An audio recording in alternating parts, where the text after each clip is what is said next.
I want to talk about the investment side as well, because a lot of our viewers are investing in U.S. market and a lot of assets. So the market is really volatile in these days, and so some people just hesitate to the making decision.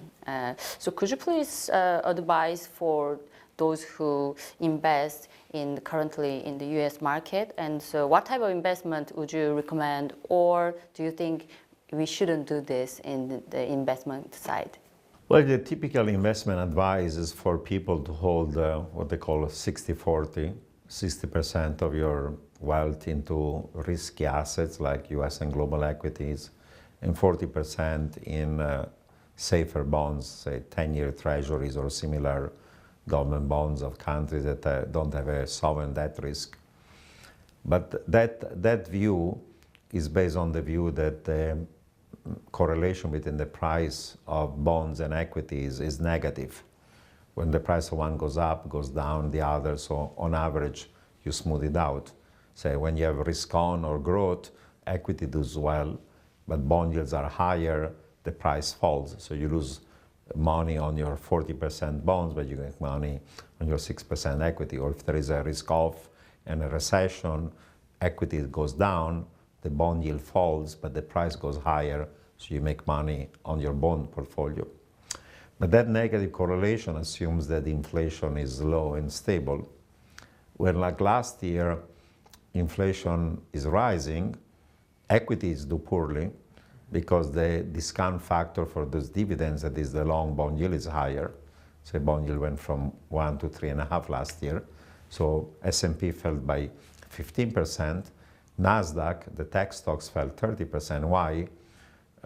Tech stock, growth stock, VC are long duration assets where the dividends are further in the future, and therefore the discount factor, the bond yield, has a bigger impact on those long-term dividends than all the economy stocks. So actually tech is more sensitive to rising interest rate. But when interest rate went from 1% to 3.5% for the 10-year treasury, the price fell 20%. So safe bonds lost more money last year than the S&P that fell only 15%. So the correlation between bonds and equity used to be negative, became positive, but positive with equity prices falling, bond prices falling too, and the yield going higher. So there was nowhere to hide. You lost money on bonds, you lost money on equities, you lost money on real estate, you lost money on tech. Of course, you lost money on the bubbles, meme stocks, crypto, SPACs, day trading, 50, 60, 80%. And you lost money even on cash because cash gives you a zero nominal return, but the inflation at 10, the real value is down 10%. Now, if you believe in a soft or softish landing, the first half of this year is going to be a bit wobbly. Stock market a little bit up, a little bit down, but then if growth recovers, the stock market is going to be higher because there'll be more profits. But if you do believe, like I do, that inflation is going to stay higher, and you don't have to be very apocalyptic. Suppose the average inflation rate in the next few years is not 2%, say 6%. Really, not even 10, 6. If inflation is 6, 10-year treasury yields have to be at least 8%. 6 plus 2% real for the real return. But if interest is going to 8, today are 3.5. Last year, bond yields went from 1 to 3.5, you lost 20%. If they go from 3.5 to 8, you lose another 50%. So you'll have massive losses on your bonds, and with a bond yield at 8%, the price-earning ratio for S&P today is 17. But in the early 80s, 1982, when you had high inflation, was 7. May not go as low as 7, but from 17 even to 10, you have another 50% loss on your equities over the next few years. I'm not saying this year. So even a mild average inflation of, say, 6 rather than 2 implies a bloodbath for equities and a bloodbath for bonds, and the correlation remains positive. Now, if that world is true, some of your wealth has to be in stuff that provide you a hedge against inflation and the debasement of fiat currency. You have to be in inflation index bonds that automatically give you higher return with higher inflation. You want to be in short-term treasuries, 1 month, because the yield will be higher and you don't have the price effect of long duration bonds. You want to be in gold. or other precious metals. Gold does well when there's inflation, the basement of fiat currency. Also geopolitical risk. You know, if the Chinese have to sell treasuries, where are they going to go? Euro? Euro can be seized, yen can be seized, like it's in Russia. The only international store of value that cannot be seized by the West is gold. Of course, gold in your vault in Beijing or Moscow, not in your vault in New York or London, because that gold could be seized. So gold, precious metals, maybe green metals, and then some forms of sustainable real estate.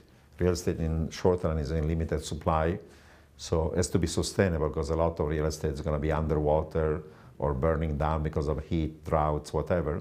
So you want to have real estate in parts of the world that are not going to be destroyed by climate change, and the right types of real estate that are sustainable in the long run. So some combination of short-term bonds, inflation index bond, gold, precious metals, maybe green metals, and sustainable forms of real estate have to be part of your portfolio to reduce the risk that you lose money on bonds and on equities. That's the investment profile that you have to think about as an investor. If we just look at it by industry, is there any industry that seems promising or somewhat more like a positive? Well, of course, we live in a world where, because of technology, there'll be digitalization and hyper-digitalization. It accelerated during COVID, but even after COVID, the way we live, we work, we study, we do commerce, we buy and sell goods, we socialize, we interact, becoming more digital. So those digital technologies of the future are going to do well. But as I said, you know, last year, because of rising interest rates, tech growth, VC lost money because it's more sensitive to interest rates, one.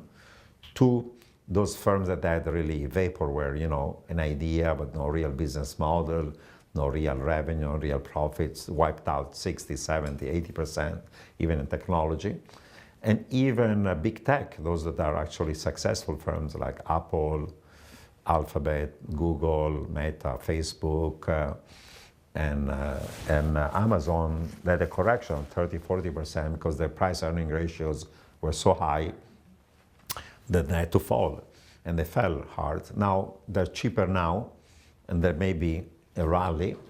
But even among the big tech, I think the AI revolution, who's going to win the race on AI and chatbots? Is it going to be OpenAI, or is it going to be Google, or is it going to be Meta, or is it going to be Amazon? You know, disruptive technology may imply that even some of the big tech firms of the current time may be displaced by new big tech firms of the future. So if you're a sophisticated investor, of course, you have access to private markets where you can invest money in some of the firms of the future that are not yet in public markets. If instead you're a small investor, of course, you cannot invest today in OpenAI. Microsoft can do it, but you cannot do it. But you can buy Microsoft that is exposed to OpenAI, or Google has a whole series of divisions, DeepMind and others, they do advanced AIs. And actually I think Google is going to do well because their AI is as good as the one of OpenAI. So you can have exposure to some of these firms of the future because the big tech company is going to buy some of these firms. So with exposure to a Google or a Microsoft or a NASDAQ, some of these new firms of the future eventually are going to become public. So even as a small investor, but you have to buy it when the NASDAQ is cheap. Last year it was too expensive and it corrected. Now it's much cheaper, and you have to be careful, of course, because inflation, recession can lead to even lower NASDAQ. But once it reaches the bottom, of course, maybe NASDAQ or the equivalent of NASDAQ in Asia or in Europe, you know, there are different types of indices of tech stocks, the right tech stocks, of course. Maybe the way of exposing yourself to the firms, the technology of the future, even if many of them are now pre-IPO and they're in private markets or into the VC or early stage that is not accessible to the average retail investor.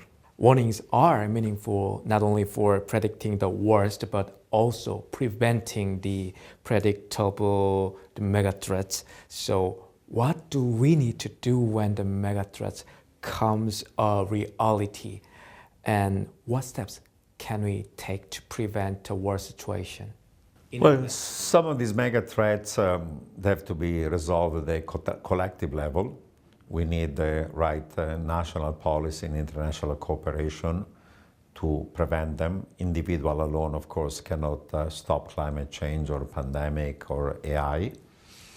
So we need collective action, and hopefully new technology going to allow us to resolve some of this problem if you have good leadership and you can cooperate internationally.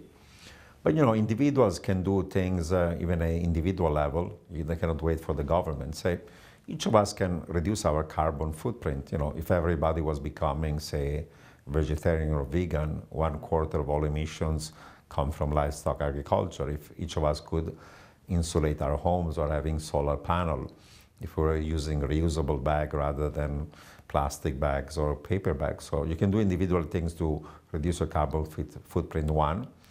Two, you know, studying undergraduate and graduate a couple of times is not enough. You have to retrain yourself all your life to make sure that, you know, you get the skills to not become obsolete.